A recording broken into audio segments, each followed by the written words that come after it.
Record high आज Nifty का भी इंट्राडे हाई जो है 26,325 का, वो भी बाजार पार करेगा। और कौन कौन से की लेवल है जो आपको नजर रखने चाहिए? अभिषेक की रीडिंग क्या है? अभिषेक बताइए।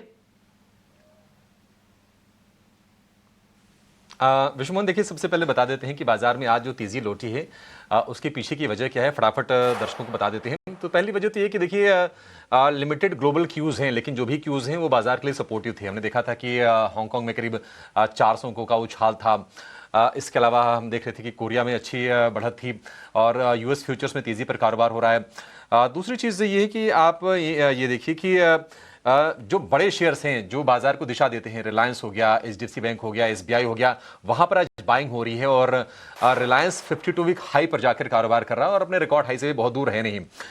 इसके अलावा ऑटो शेयरों के जैसा बात कर रहे थे विश्वमोहन की, जबरदस्त मोमेंटम है और जो दिसंबर में जो बिक्री के आंकड़े आए हैं, कई कंपनीज ने रिकॉर्ड बनाए हैं। मारुति हो गया, इसके अलावा एमएनएम हो गया। और अगर आप ओवरऑल 2025 को भी देखेंगे तो रिकॉर्ड ईयर रहा है सेल्स के लिहाज से। कारों की बिक्री 45 लाख यूनिट की हुई है। इसके अलावा जो बड़ा ट्रिगर, जो सबसे बड़ा ट्रिगर मेरे हिसाब से है, वो है कि दिसंबर तिमाही में जो बैंकिंग कंपनीज के जो अपडेट आ रहे हैं वो बढ़िया पिक्चर दे रहे हैं। देखिए बैंकिंग सिर्फ बैंकिंग की बात नहीं होती, बैंकिंग से ये भी पता चलता है कि ओवरऑल इकोनॉमी की हेल्थ कैसी है। अगर मान लीजिए लोन की डिमांड बढ़ रही है, अगर डिपॉजिट्स अगर आ रहे हैं, इसका मतलब कि इकोनॉमिक एक्टिविटी भी एक्सपैंड हो रही है, तो बड़ा बैरोमीटर उसका होता है। और नए साल की छुट्टियों के बाद हम देख रहे हैं कि जो निवेशक हैं अब उनकी भागीदारी बाजार में लौट रही है। तो एक वो फैक्टर भी है जो बाजार को सपोर्ट देने का काम कर रही है। तो ये कुछ कुछ रीजंस हैं आज बाजार की तेजी के पीछे। तो आज हम देख रहे हैं कि एफएमसीजी को छोड़कर चौतरफा तेजी का माहौल है। 26,300 निफ्टी पर आ गया और निफ्टी बैंक ने 60,100 के पार जाके नया रिकॉर्ड बना दिया है। निफ्टी के लिए देखिए विश्वमोहन, 3 सत्र में लगभग 380 अंकों के आसपास की तेजी निफ्टी में हो गई है। और हम बार बार कह रहे थे कि अगर 26,200 अगर पार करता है निफ्टी तो एक आप तेजी आप देखेंगे। अब आज तो पूरे के पूरे कंफर्मेशन आ गए हैं कि 26,200 के लेवल में कोई दिक्कत नहीं है, उसके ऊपर की ही क्लोजिंग आएगी। अब देखते हैं कि नया रिकॉर्ड हाई बनता नहीं बनता है। ये क्लियरली हम पहले भी कह रहे थे कि इंडेक्स में अगर आपको ट्रेड लेना ही लेना है तो आप बाय ऑन डिप्स कीजिए। मोमेंटम आगे बढ़ता हुआ दिखाई दे सकता है, लेकिन एक सावधानी भी रखने की मैं सलाह दूंगा विश्वमोहन कि बहुत ज्यादा उत्साह में नहीं आना है। ऐसा नहीं है कि जो क्वार्टरली अपडेट्स आए हैं, जो नतीजा है उसी तरह का हम माहौल फिर से देखें। तो नतीजों से पहले थोड़ा सा कोशिश रहना चाहिए। अगर आपको प्रॉफिट होता है तो थोड़ी थोड़ी प्रॉफिट टेकिंग करनी भी चाहिए। और आज छोटी कंपनी कोरोना रेमेडीज, उसके नंबर आज आने वाले हैं। तो वैसे देखा जाए तो ऑफिशियली तो शुरुआत हो गई है Q3 की अर्निंग सीजन की।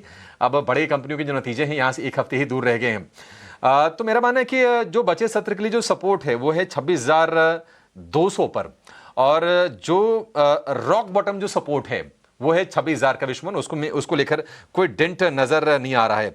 अगर आप देखेंगे कि जो सबसे ज्यादा ओपन इंटरेस्ट है पुट साइड में वो है 26,200 पर, करीब 4.5 लाख कॉन्ट्रैक्ट्स का ओपन इंटरेस्ट है। तो आज लगता नहीं कि जो रिमेनिंग जो सत्र है इसमें 26,200 के नीचे निफ्टी जाएगा। और 26,300 के अराउंड कॉल में सबसे ज्यादा ओपन इंटरेस्ट है, तो वहां पर एक छोटा सा हर्डल बाजार के लिए है। उसके अराउंड ही 20-25 अंकों पर या 20-25 अंक नीचे मुझे लगता है कि आज के सत्र की एक्सपायरी हो जाएगी। हो सकता है कि इंट्राडे में आप टुवर्ड्स क्लोजिंग आप निफ्टी में भी नया हाई बनते हुए देखें। तो ये बाय ऑन डिप्स का बाजार है और जो आपको रणनीति रखनी है 26,200 पर आप अपना सपोर्ट लगा लीजिए। और अब यहां से जो अगला जो मौका होगा वो होगा 26,500 का निफ्टी के लिए जो टारगेट होगा। तो तिमाही नतीजों से पहले तक बाजार में तेजी का माहौल जारी रह सकता है। थोड़ा सा कॉशियस भी रहना चाहिए। और लेकिन ये चीज कंफर्म हो गई है कि यहां से बाजार में शॉर्ट के लिए मौके नहीं है। निफ्टी बैंक की बात करें तो हम कह रहे थे कि देखिए 60,000 के लेवल अचीव हो जाएंगे, लेकिन बड़ी स्मार्ट रिकवरी आई है। 58,800 के भी नीचे स्लिप किया था निफ्टी बैंक और वहां से ऑलमोस्ट एक तरफा वन साइडेड रैली आ रही है। अब एसबीआई का शेयर फिर से 1,000 रुपए के करीब है। एचडीएफसी बैंक का शेयर हम देख रहे हैं कि 1,000 रुपए के पार आज निकला है। देखते हैं कितना सस्टेन होता है। बाकी कोटक बैंक